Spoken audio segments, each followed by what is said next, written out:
Now,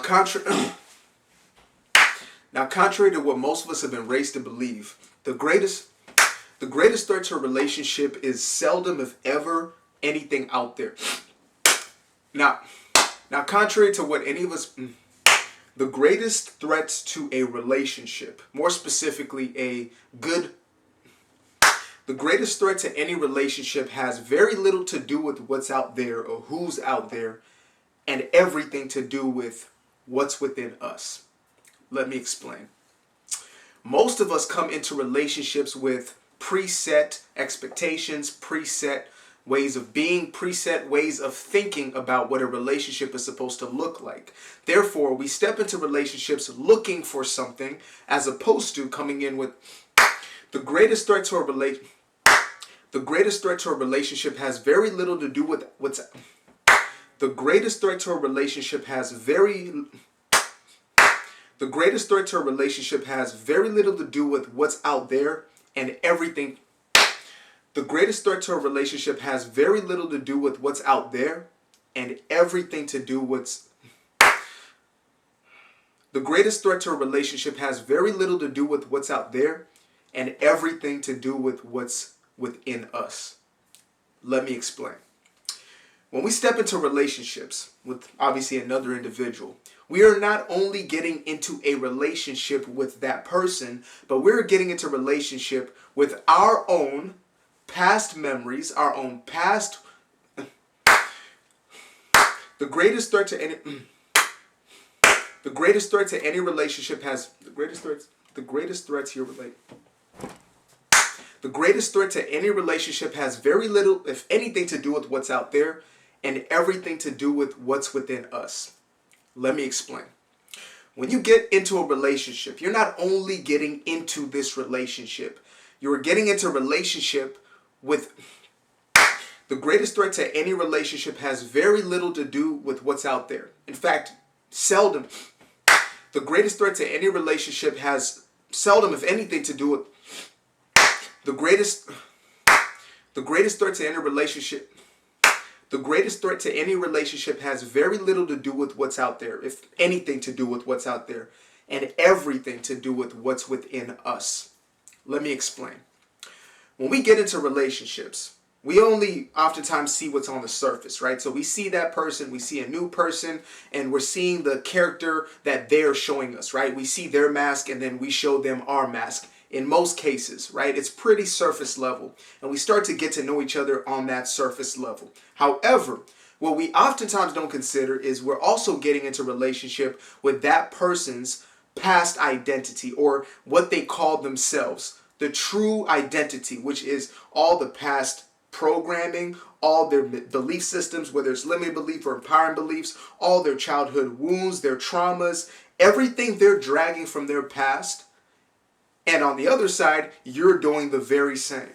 Now, if we haven't come to a point where we understand what we're dragging with us and we have not started to do that internal work, what will happen, not may happen, but will happen, is probably already happening within your relationship dynamics, is you will begin to project your own childhood wounds, limiting beliefs, destructive and toxic belief systems, and an overall belief of unworthiness. You will begin to project that onto the other individual, onto the relationship dynamic. And it just so happens that the closer a person gets to us, the more we project onto them. And it makes sense, right? Proximity. They're there and they get to know a little more and little more of us. Therefore, we become comfortable to start showing these masks. Whereas if you go to a stranger maybe, that individual is probably not going to see the fullness of what you are actually harboring within you. But somebody who is in a relationship with, somebody who has made a commitment to be with you and only you within that context, you will begin to project those insecurities onto them. And it's not something you're doing consciously. It's not something that you desire to do. It's simply that you are acting from a place of habit. These are the thoughts and the emotions that you have practiced more than anything else. Like, let's just get down to that, right? You have known these emotions, you have known these mentalities for longer than any other, and you've practiced them over and over again. That's what conditioning or programming truly is. Now, some are in denial of this. And the deeper in denial you are, the more harmful this becomes, right? If you do not gain an awareness around this, you're always going to blame the external factors. You're going to blame the person for not being good enough, or not being enough, or, something being wrong with them, something being off with them. And you're going to continue to attract or to manifest people in your experience who are only going to project your own insecurities. And we oftentimes wonder, why is it that I keep running into this type of person who makes me feel insecure? That's not necessarily the case. You're attracting people into your experience who resonate with how you truly feel about yourself. That is universal law. That's universal principle. We bring into our lives a reflection of what we believe we truly are, how we see ourselves, as opposed to how we desire or want to see ourselves. That's very different, right? That 5% of your conscious brain which wants this change is very different from the 95% subconscious that is the programming that is running your day-to-day life. Running 95% of your life, most times on autopilot. Now, I'm not here to tell you that you're doomed and you have to sit on a therapist's couch for the next 20 years in order for you to truly come to a place of normalcy. But I will tell you that it's going to take work to get yourself out of that state of delusion, out of a state of hypnosis per se, right? Out of that old paradigm or that old belief system and into an empowering belief system. It's going to take a different type of work. This ain't the type of work when you show up at 8 p.m. or 8 a.m. or 9 a.m. or 8 p.m., 9 p.m. and you clock in and you crunch numbers, or you're doing security and you're doing hair. That's not the type of work I'm talking about here. The type of work I'm talking about is work within yourself. It is facing yourself, facing your own truth, and how you have been truly living as opposed to the mirage that you created for yourself, right? All of us are living with masks that are hopefully displaying a different point of view or a different aspect of ourselves to the world in order for us to hide those aspects, not only from others, but also from ourselves, right? Most of us have been trained to run from what is difficult, to run from those thoughts and emotions that have been programmed in, that have been running as a program for so long within our subconscious mind that we believe we are them. And once we have to sit with them and be alone with them, we feel anxiety, we feel stress, we feel pressure, we feel tension within ourselves. And that leads us to do one of two things. We either are going to dig deeper into it and do the work to let go of that past paradigm, or in most cases, we're just going to continue scrolling, or we're going to continue watching, or we're going to continue binging, or we're going to continue communicating. Anything to run from that truth that we are to face in order for us to come to a place of wholeness. So why do I mention all of this before I even get into how to stop projecting on your relationship? Well, it's simple. So long as you are holding on to those insecurities, right? A feeling that you are not secure from within, you're going to be seeking security from the outside.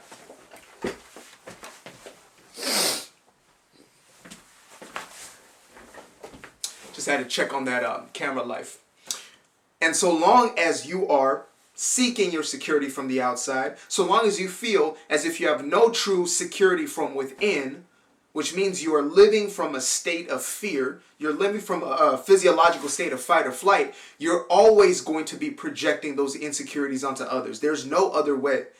And, some of us may think, well, no, I'm just going to harbor them in and they're not having any effect on my outside world. But that is an impossibility. It's just like the body has a toxic overload to where you can only give the body so many toxins until it's going to spill over into a state of dis-ease. That's what happens to us at an emotional state. We start to spill those suppressed and repressed emotions into our outward physical world. That's just what happened. Again, I didn't create this biological system, physiological system, emotional. I didn't create any of this. All I do is look at the truth, apply that truth, and use it to better my life and the lives of those around me. That's it. So this is just the way it is. When you have those insecurities and you keep those insecurities as a part of your core identity, you will spill them into your relationships. First, obviously, you're going to self-sabotage, right? You're going to sabotage within yourself. You're going to project them upon yourself. You're already dealing with that 24 hours a day. You're already living life from a consciousness or paradigm of insecurity, of I am not enoughness, of unworthiness. That's your baseline. But where you go from there is you start to live a life where you are now projecting that onto other people. And maybe you're a passive individual. Maybe you're not an aggressive individual by nature. So you become more depressive in your disposition. You become more angsty. You harbor hate as opposed to yelling or having wrath, but that hate is still transmuted to those around you, whether it's your kids and your family or your coworkers, etc. Everything in your life is painted by that sense of insecurity, that sense of inferiority, that sense of not enoughness, right? And so again, we have to come down to the root. We cannot deal with these things from a surface level. We can't think that we're just going to stop spewing our insecurities on people. Maybe if I just lock myself in the door, then I will never project insecurities onto anybody. That's not dealing with the problem. That's not healing from the problem. That's coping. We may be very good at coping at this point, right? We may have developed a multitude of different mechanisms within our own brains of how to cope with that insecurity, but it is never truly healing. It is putting that band-aid on an open wound or a band-aid on a broken bone even more, right? We feel good in the moment. Oh, I'm doing something about this now.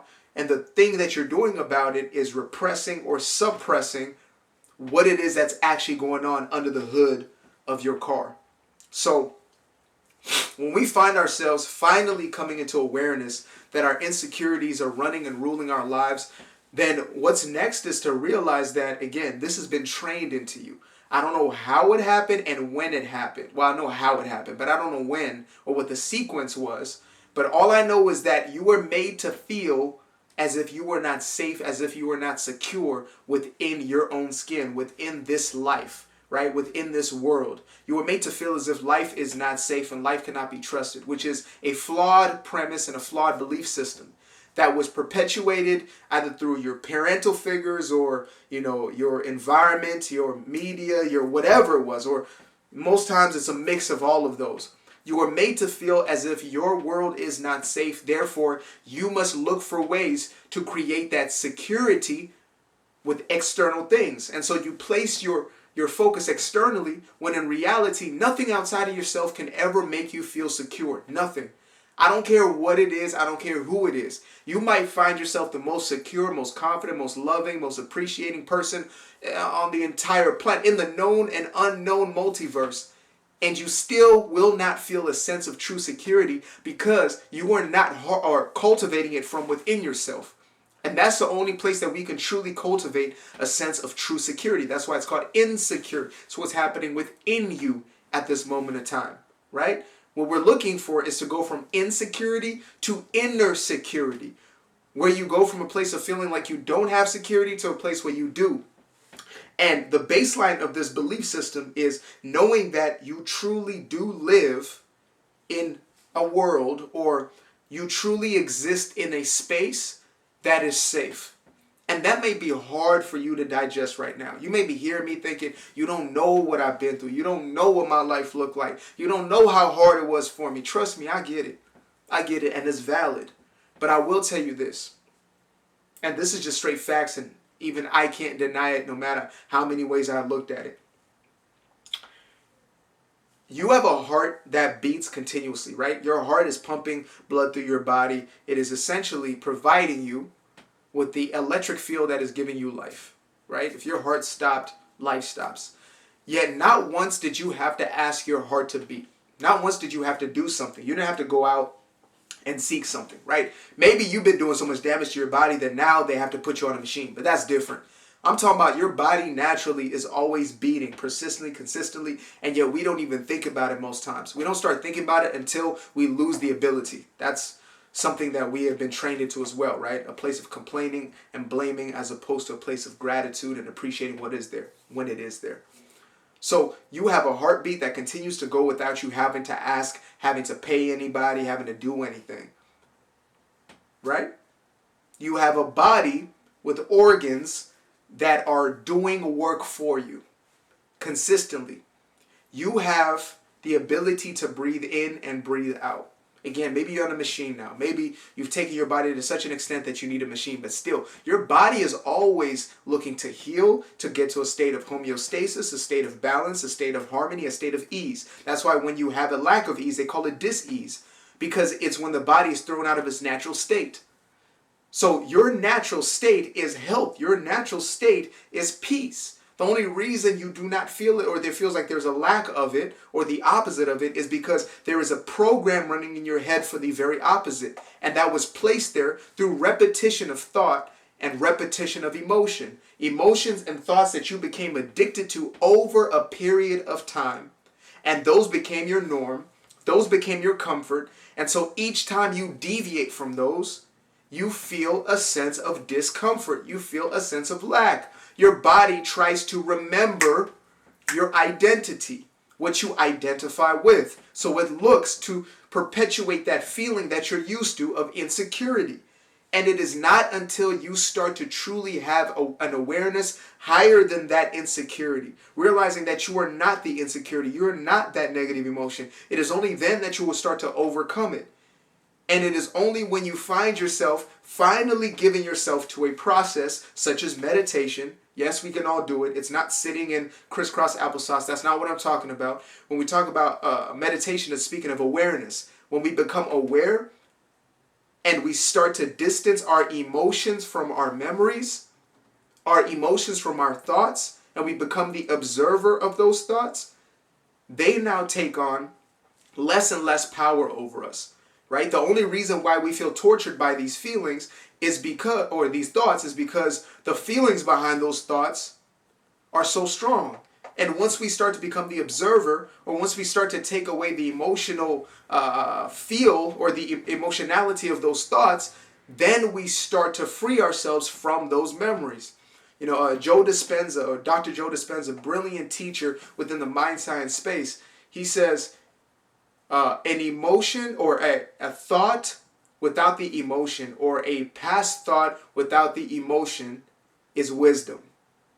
But a past thought with the emotion, in most cases, is suffering.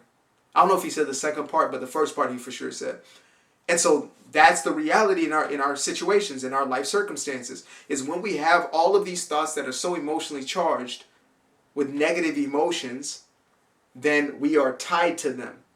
But once we start to throw ourselves into a practice of meditation, of sitting, cutting out all stimuli, and simply allowing ourselves to get back to a natural state of observing our thoughts, as opposed to always being engaged in them or always looking to entertain them, we're actually overcoming that old identity. We're taking power away from those negative experiences that we once had, that we hold onto so tightly and claim as ourselves. Don't you notice that there are very few things that actually run through your mind? It's just in a multitude of different ways. Like usually it's like 2 or 3 emotions that you're the most used to, right, throughout the day.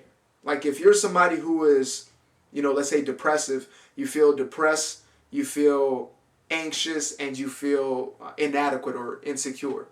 And those 3 run in different ways. And your brain will come up with different ways in order to fulfill those addictions that you've created to those emotions. Or maybe it's guilt for you, right? You find yourself finding yourself in situations. You find yourself finding yourself in situations where you feel guilty.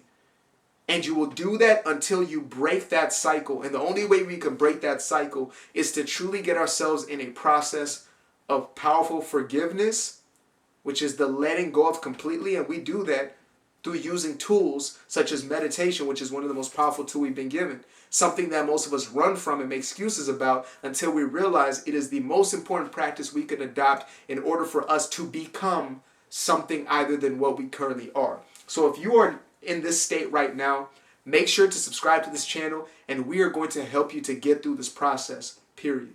I love you. I appreciate you. Peace.